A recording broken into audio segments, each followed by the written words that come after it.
Oui, bonjour à tous, bienvenue sur la chaîne Philippe est dans le pré. Donc cette vidéo est spéciale, spécialement réservée à la manifestation qui avait eu lieu il y a quelques semaines dans la commune où réside Madame Lambert. Donc là, je fais intervenir plusieurs éleveurs, plusieurs producteurs. Alors vous verrez, excusez-nous, il y avait du vent ce jour-là. Le son n'est pas toujours au top, mais on ne peut pas faire mieux. Donc je laisse les intervenants.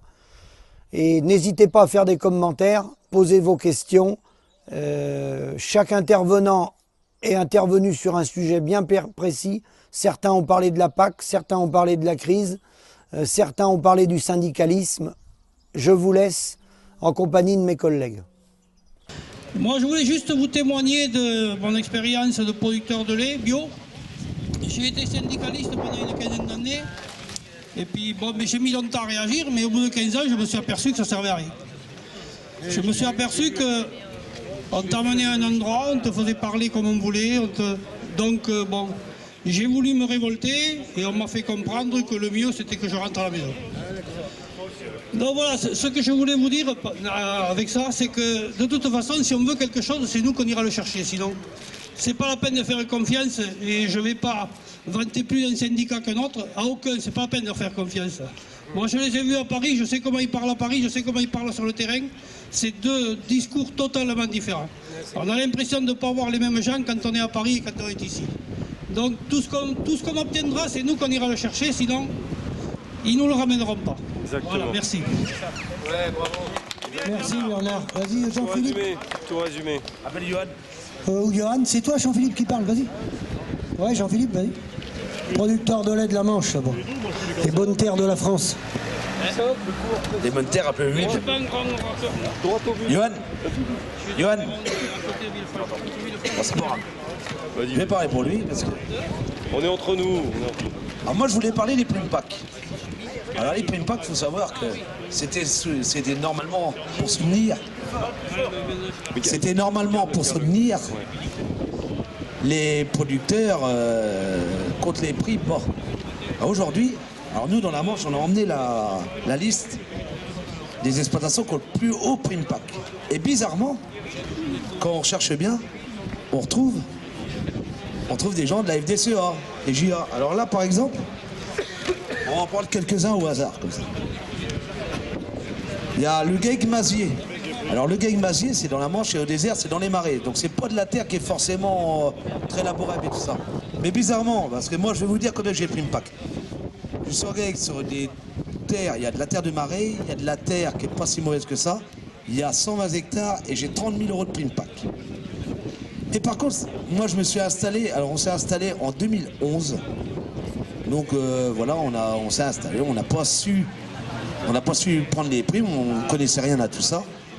Et par contre ces gens-là, alors Madame Mazier, elle s'appelle Florence Mazier, elle est quand même présidente, non elle n'est pas présidente, elle est au conseil régional, voilà, conseil régional de la Manche. Elle est ancienne présidente JA de la Manche. Et voilà, alors donc le Guaigues-Mazier, donc ils étaient à 3 à l'origine. En 2010, ces gens-là, ils avaient exactement 104 246 € de prime PAC. Ça finit, total général, à 200, que je raconte pas de bêtises, parce que... Ça finit à 277 000 € l'histoire.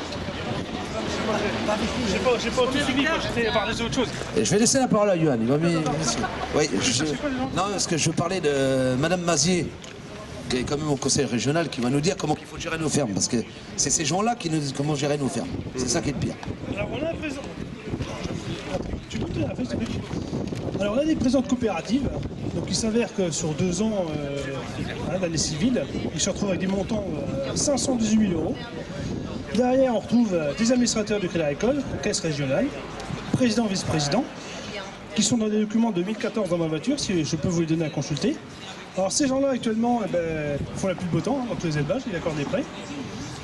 Donc on est face, il faut le dire, une des mailles de l'agriculture. C'est difficile de pouvoir, c'est difficile de se passer de leur service, parce que directement en tant qu'agriculteur, on dépend de lui. Donc le CARICOL fait avec le temps, on accorde, pas.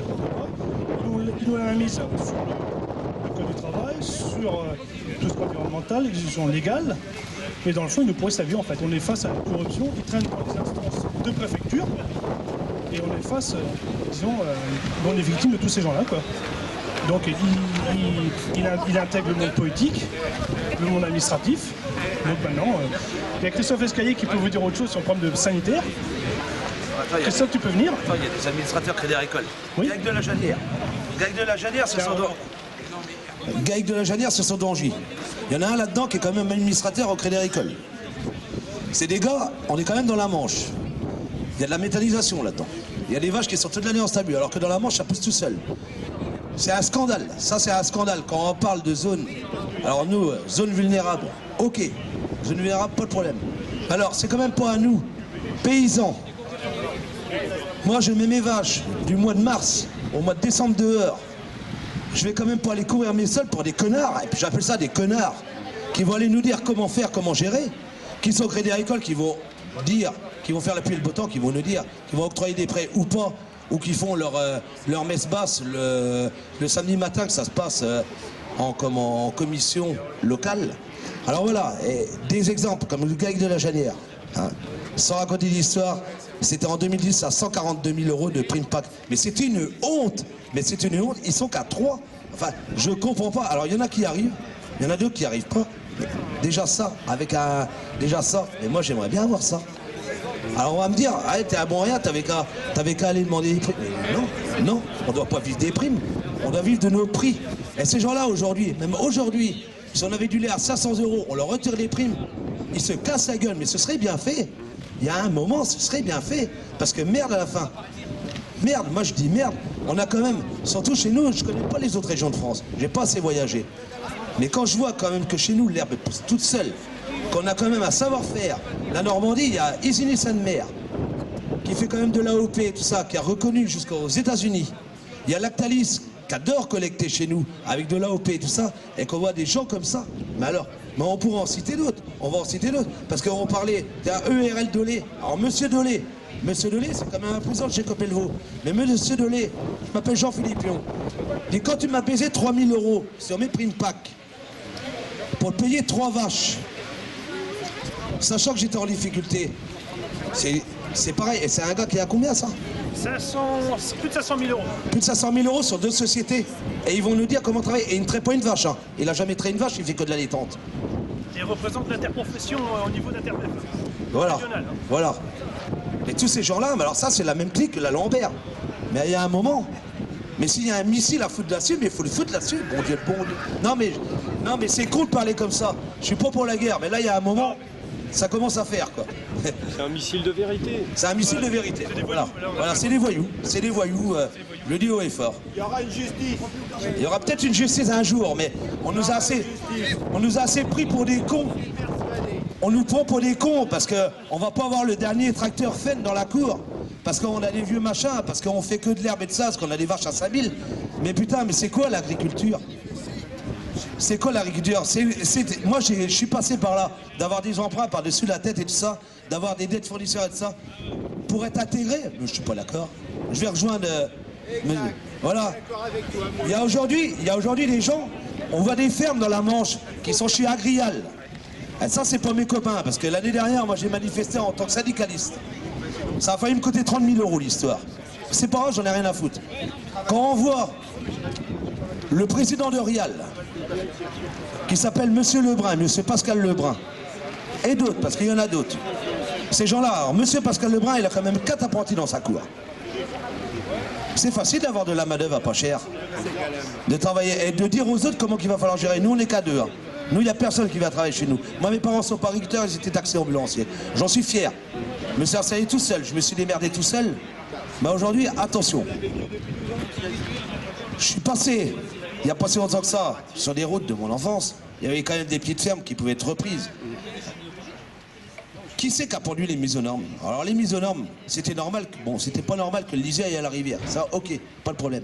Mais enfin bon, il y a un moment, on a donné quand même, c'était dans les années 98, les primes Enfin, c'était des primes, c'était des subventions pour faire la mise aux normes. Les premiers PM, ouais. Ça a quand même été pour des mecs qui avaient tant du GB. Et le mec avait 40 vaches, il n'était pas éligible, donc il ne pouvait pas faire la mise aux normes. Et ces petites fermes-là, elles sont parties. Et aujourd'hui, on a tout le politicard, on a la Lambert qui commence à... Ah ben merde, on va plus avoir ça à bouffer pour tout le monde. Mais putain, mais c'est de leur faute. Mais ils sont responsables de ça. S'il y a une pénurie alimentaire, ce sera de leur faute, c'est eux les responsables, c'est eux les meurtriers. C'est tout. Maintenant, je ne sais pas si Christophe veut dire quelque chose, parce que... Christophe, tu peux poser. Allez, Christophe. Oui, tout à l'heure, cet après-midi, Philippe parlait de collabos dans la profession. Ouais, j'ai pas lutté de parler au micro. Alors pour parler le terme de collabo est parfaitement approprié. Moi j'en suis victime avec mon frère. On va raconter en 2 mots d'histoire, on est victime donc d'un gros souci sanitaire sur l'exploitation, problème de machine à traire, tout ce qui est plus banal. On a réussi à prouver d'où ça venait. Touche le micro avec ton menton. Mets-le sur ton menton. Voilà. Donc, oui, voilà. Donc en fait, c'est un problème de machine à traire, on s'est retrouvé avec un troupeau entièrement contaminé. On a trouvé l'origine donc des problèmes sanitaires. Tout est démontré, prouvé, des graphiques, tout. Les premiers qui nous ont mis en arrêt de collecte, il faut le savoir, le vote il est à l'unanimité. On dit que c'est les tri d'interprofession, c'est un vote à l'unanimité. Donc c'est un agriculteur qui vous met en arrêt de collecte.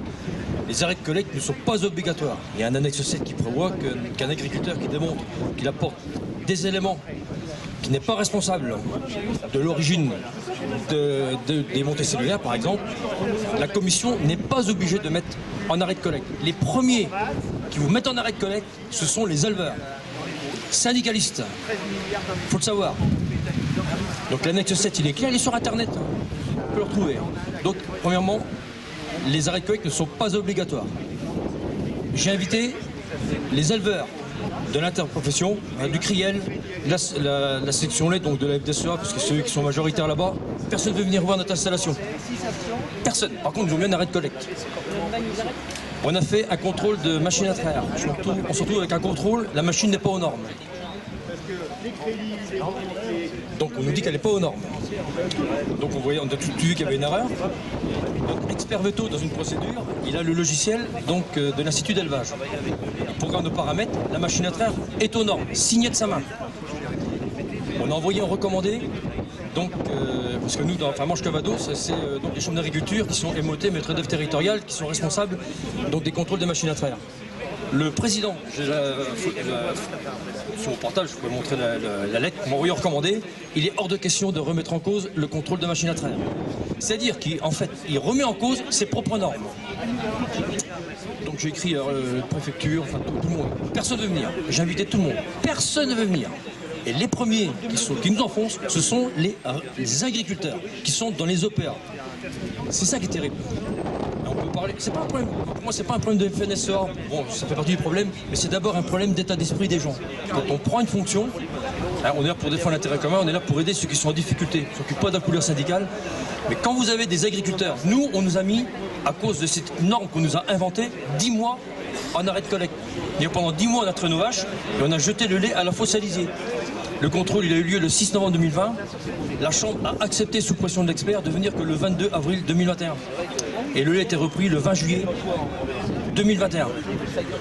Quand on voit le suicide qu'il y a pendant les arrêts de collecte au bout de quelques jours, nous, on nous a mis 10 mois. Alors qu'on a les preuves. C'est même supportable. Je pourrais montrer la simulation informatique. Hein. Donc, ces gens-là, ensuite, défendent le... Enfin, vous parlez de prix rémunérateurs. Vraiment, ces gens-là ne peuvent défendre des prix rémunérateurs quand déjà ils sont prêts à nous faire crever, au sens propre figuré du terme. Nous, dans la Manche, une proche du président de la Chambre d'agriculture s'est suicidé pendant un arrêt de collecte. C'est premier à défendre le système. Alors vous savez, ces gens-là, hein, il est grand temps de s'en débarrasser. Mais nous, on fait des démarches auprès des députés, des sénateurs, on fait ce qu'on peut. Ils sont un peu surpris d'entendre tout ça. Il faut qu'ils viennent sur le terrain. Nous, on les invite chez nous. Et par contre, pour l'instant, personne ne veut venir. C'est quand même assez étonnant. Alors j'aimerais rajouter une chose sur les prix pack de mon collègue tout à l'heure. Donc effectivement, on a tombé sur un document sensible, il fait 200 pages, sur les prime packs.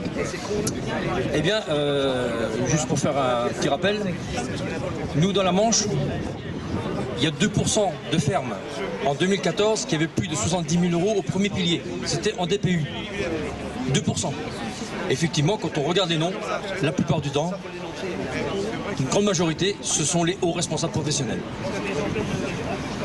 À partir de là, il y a 3 anciens présidents de JA, il y a président de coopérative, des vice-présidents, président de la DASEA, ils sont 5 à avoir plus de 100 000 euros, qui met 4 beaux, très bien. On fait venir l'ambassadeur d'Allemagne pour montrer ce qu'est de l'agriculture française. On a remarqué aussi que lorsque les chambres d'agriculture font des portes ouvertes, notamment dans pour montrer des bâtiments neufs, à l'heure actuelle, en atelier laitier, comme par hasard, très souvent, ils font partie des 2% qui ont le plus de prime PAC. Donc moi je vous invite, quand il y a des portes ouvertes, c'est de demander à combien sont les primes PAC des exploitations que vous faites visiter. Parce que généralement, ils ne nous montrent jamais le plan de financement. Et nous, grâce à ce document-là, on n'est que 2 exploitations à l'avoir dans la Manche. C'est un document qu'on ne devrait pas avoir. Et à partir de là, je pense qu'on peut déterminer tous les problèmes d'agriculture. Et puis l'autre chose aussi, nous qu'on a demandé par rapport, parce qu'en fait on considère qu'on est trahi par des agriculteurs, hein. On demande aux pouvoirs publics, s'ils passent aux élus, il y aurait une loi qui serait toute simple à voter, toute simple, par rapport à ce que vous disiez tout à l'heure, et ce que dit Philippe.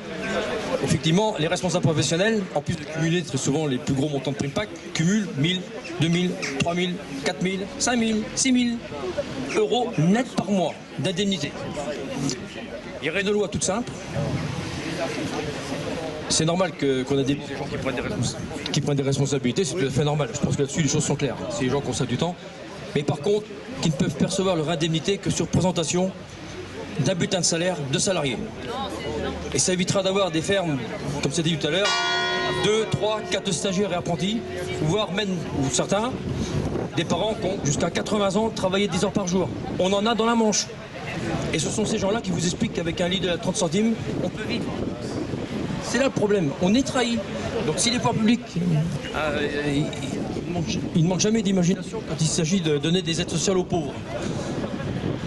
Eh bien qu'ils fassent preuve d'imagination pour donner des milliers d'euros d'indemnité aux responsables, mais que ce soit conditionné à une embauche. Et à partir de là, c'est pas un problème de FNSEA. Quand on aura à la tête des gens qui vivront avec les coûts de production que nous on a dans nos exploitations, ils sont peut-être moins pressés de signer le libre-échange, par exemple. Il y a une chose qui est toute simple. Si on revient 20 ans en arrière, si les prix étaient rémunérateurs depuis 20 ans, si tout le monde gardait bien sa vie, les exploitants auraient donné envie donc aux enfants de rester. Si tous les enfants restent, il n'y a plus d'agrandissement possible. Donc vous avez des petits malins qui ont bien compris. Vous savez, c'est Victor Hugo qui disait le paradis des riches se situe dans l'enfer des pauvres. Si demain, ces gens-là, ils ont compris que si justement les prix ne sont pas rémunérateurs, eux, ils arriveront toujours à s'en sortir et c'est eux qui absorberont les exploitations. Et d'ailleurs, quand on regarde depuis 10 ou 15 ans, je pense que ce qui se passe dans la Manche, c'est partout, qui aujourd'hui passe de 100 à 150 et 200 vaches, ce sont justement nos responsables professionnels. Ils ont parfaitement compris que le copain, que le voisin à 300 euros, il va se casser la gueule, les enfants ils s'en vont, on reprend, et puis avec 1000, 2000, 3000, 4000 euros par mois et les gros montants de prime PAC, eh bien on va se bâtir une petite forteresse laitière.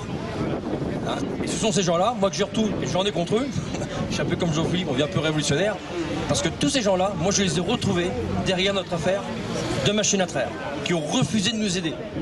Pire encore, j'en avais fait une vidéo, tapé dossier escalier YouTube, c'est moi, moi ils ont été jusqu'à inventer un problème de santé à mon frère. Ils ont été dire qu'on était 2 frères qui abreuvaient 100 vaches avec un bac de 200 litres, par écrit, et donner le dossier aux banques.